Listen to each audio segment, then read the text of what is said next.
NCCI کا ایک case تھا سہیل افریدی صاحب پر، تو وہاں پر حاضر نہ ہونے کی وجہ سے وارنٹ گرفتاری جاری کی، ناقابل ضمانت وارنٹ گرفتاری جاری کیا گیا ہے افریدی صاحب کے لیے۔ دیکھیں سہیل افریدی صاحب کے وارنٹس گرفتاری، ہر اس بندے کے وارنٹس گرفتاری جاری ہوں گے جو پاکستان میں قانون اور آئین کی بالادستی کی بات کرے گا۔ آپ NCCI کہہ رہے ہیں، آپ نئے سے نئے دیکھیں گے، کبھی پیکا ہوگا، کبھی کوئی اور۔ پیکا کے اوپر 17 سال کی سزا دے دی گئی ایک ٹویٹ کے اوپر، ایمان مزاری ایڈوکیٹ اور ان کے شوہر ہادی علی چٹھا کو۔ تو صرف وہ جھکانا چاہتے ہیں، سہیل افریدی عمران خان کے نظریے کے ساتھ کھڑے ہیں۔ اسی وجہ سے ڈاکٹر امجد کو بھی الیکشن کمیشن نے 3 تاریخ کو طلب کر لیا ہے کہ آپ آئیں جی، کہ آپ کے اثاثے جو ہیں وہ آمدن سے زیادہ ہیں۔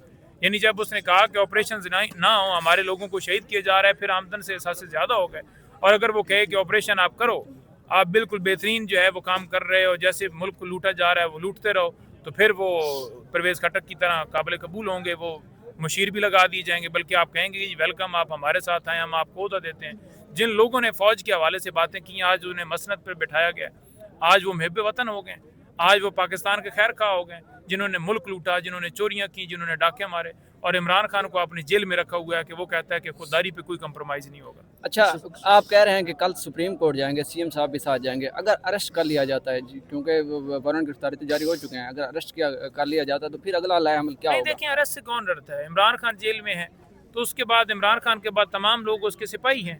ہمارا لیڈر جیل کے اندر ہے، تو باقی یہ وارنٹس ہمیں کیا فرق ڈال سکتے ہیں؟ یہ سورسز سے پتہ چلا ہے، اگر سچی ہے خبر تو آپ تصدیق فرما دیں، کس چیز کہ جو عمران خان صاحب کے ساتھ والی چکی ہے جہاں انجینئر مرزا رہا کرتے تھے، اس کی صفائی کی جا رہی ہے، سننے میں آیا یہ CM کو وہاں جو وزیر اعلیٰ سہیل افریدی صاحب ہے ان کو منتقل کیا جائے گا؟ نہیں، دیکھیں بات یہ ہے نا کہ اگر ان کا دل ہونا کہ یہ دھمکیاں دے کے اور کسی کو جھکا لیں گے، آپ عمران خان کے ایک ورکر کو نہیں جھکا سکتے۔ ان میں سے کسی کو کہیں کہ آپ پیچھے ہٹ جائیں، آج اٹھا کے لے جائیں، مہینوں سے چکی میں ڈالیں، مہینے کے بعد پھر یہ کھڑے ہوں گے۔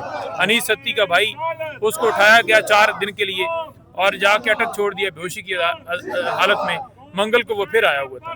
تو یہ جذبہ، یہ دل، آپ انسان کے دماغ سے کیسے محبت؟ یہ 25 کروڑ عوام کا فیصلہ ہے، آپ 4 لوگ بیٹھ کے کہیں کہ ہم سمجھدار ہیں، تو ایسے تو ملک نہیں آگے بڑھے گا۔ بہت شکریہ منجوتا صاحب ہمارے ساتھ موجود تھے ابھی۔